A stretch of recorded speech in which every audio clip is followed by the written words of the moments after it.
नमस्कार. मी सुधीर कुलकर्णी आणि आपण पाहताय कवडसा. आज नवा विषय, नवी चर्चा. मित्रो, तुम्हाला माहीतच आहे की अन्न व औषध प्रशासनाच्या आयुक्तपदी तुकाराम मुंडे यांची नियुक्ती झालेली आहे. आणि तुकाराम मुंडे यांचा कारभार सर्वज्ञात आहे.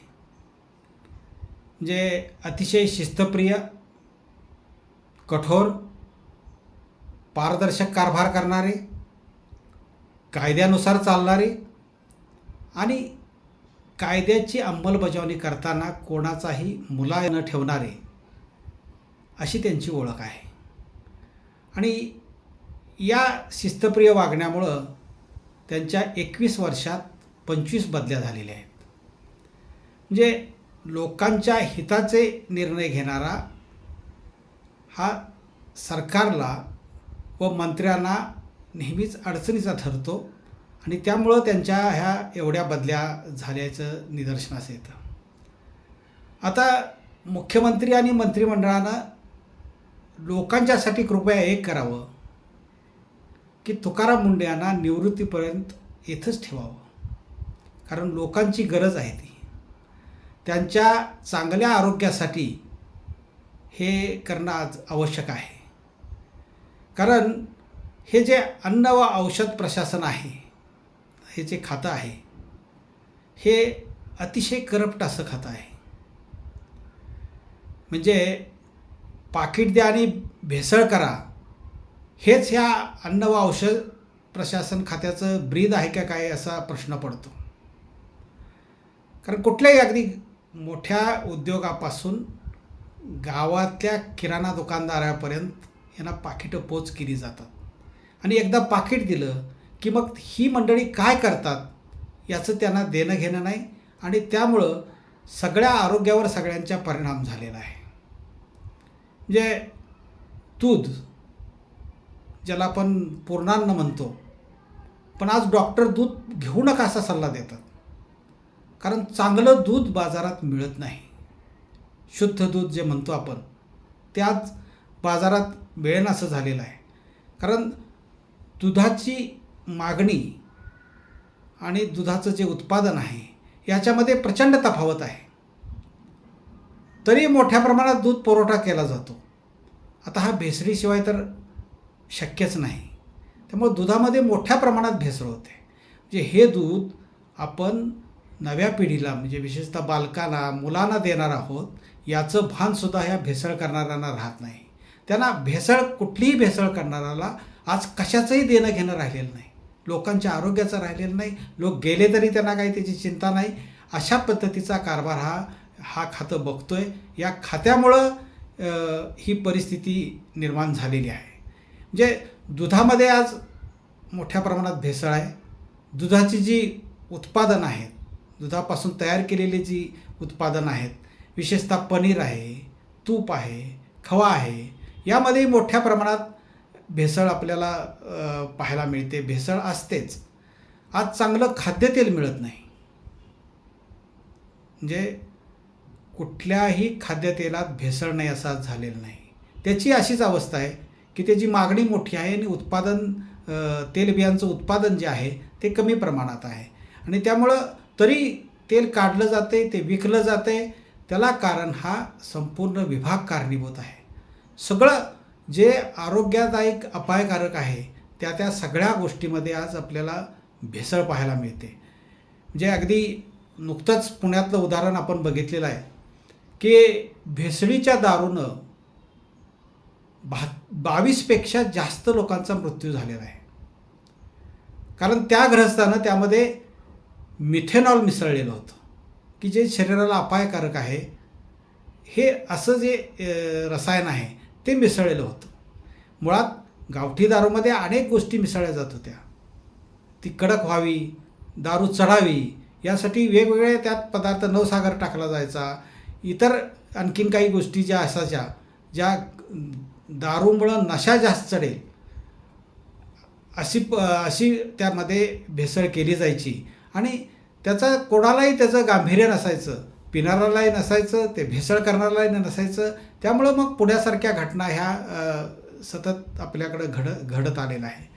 गुटखा पान मसाल्याला आपल्याकडे बंदी आहे, तरी पण तो कर्नाटकातून आणून किंवा शेजारच्या लगतच्या राज्यातून आणून तो सगळीकडे मिळतो. जे कुठंही असं चित्र नाही की गुटखा तुम्हाला मिळणार नाही किंवा असं गाव राहिलेलं नाही की जिथं गुटखा, पान मसाला, सुगंधी तंबाखू हे आपल्याला मिळत नाही, असं कुठलीही गोष्ट नाही, म्हणजे कुठलंही गाव राहिलेलं नाही. आता मुंडेंनी अशा 53 धाडी टाकलेल्या आहेत आणि त्या प्रकरणात 33 जणांना अटक केलेली आहे. आता अशा कारवाया अन्न प्रशासन दरवर्षी करतं. म्हणजे सरकारला आपण काहीतरी करतोय हे दाखवावं लागतं आणि ते दाखवण्यासाठी उगाचच कुठल्या तरी धाडी टाकल्या जातात, त्याही सांगून टाकल्या जातात. त्याचं पुन्हा कागदपत्र अशी रंगवली जातात की त्यातनं तो सही सलामत सुटावा अशी हे खातं कागदपत्र रंगवायचं. त्यामुळं आता त्याच्यावर कडक कारवाई होईल, त्यामुळं ह्याला जरा अटकाव बसेल असं चित्र आता निर्माण झालेलं आहे. मध्यंतरी मुंडेंनी फसवणुकीच्या जाहिराती करणाऱ्यावर कारवाई केली. नियम मोडणारे जे आयुर्वेदिक औषध आहेत त्यांच्यावर कारवाई केली. अगदी पतंजलीवर सुद्धा त्यांनी कारवाई करायला हयगय केलेली नाही आणि त्यामुळंच जास्त भीती वाटते की आता हे इथं जास्त काळ टिकतील असं वाटत नाही. म्हणजे ह्या अन्य ज्या गोष्टी आहेत, ज्या भेसळीचं प्रमाण एवढ्या प्रकारे सगळ्यात वाढलेलं आहे की अन्नधान्य ह्याच्याबरोबरच म्हणजे ज्याचे ते पीठं मिळतात त्या पिठामध्ये सुद्धा भेसळ असते. आता तर बोगस औषधांचाही सुळसुळाट झालेला आहे. त्यामुळं मुंडे जे काम करतायत ते लोकांच्या हिताचं आहे आणि लोकांच्या शारीरिकदृष्ट्या ते महत्त्वाचं आहे. लोकांचं आरोग्य यामुळं सुधारणार आहे. नाहीतर आता दवाखान्याची भरतीच आता लोक करतात असं साधारण सगळीकडचं चित्र आहे की दूषित पाणी आहे. पाण्यामध्येची अवस्था तर बिकटच आहे पिण्याच्या पाण्याची. आज जिथं सगळीकडं बाटल्या घेऊनच लोकांना पाणी प्यावं लागतं किंवा विकत पिण्यासाठी वेगळं पाणी मागवावं लागतं. तर हे चित्र पूर्वी कधीच नव्हतं. पूर्वी म्हणजे अगदी आमच्या लहानपणीसुद्धा नद्यांचं ओढ्याचं पाणी आम्ही थेट प्यालेलं आहे, जे इतकं ते शुद्ध असायचं.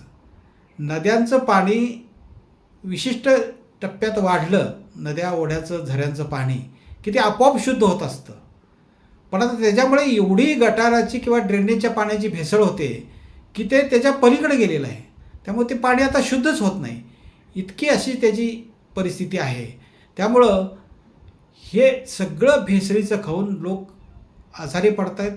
सतत औषधाचा मारा त्यांच्यावर चालू आहे आणि डॉक्टरांच्याकडे जाणं हा एक नित्यक्रम लोकांचा झालेला आहे. तर यासाठी आता सरकारनं एक काळजी घेतली पाहिजे की मुंडेंची जी आत्तापर्यंतची प्रथा होती की दरवर्षी त्यांची बदली करायची किंवा वर्षातनं 2 बदल्या करायच्या, ही आता त्यांनी थांबवावी.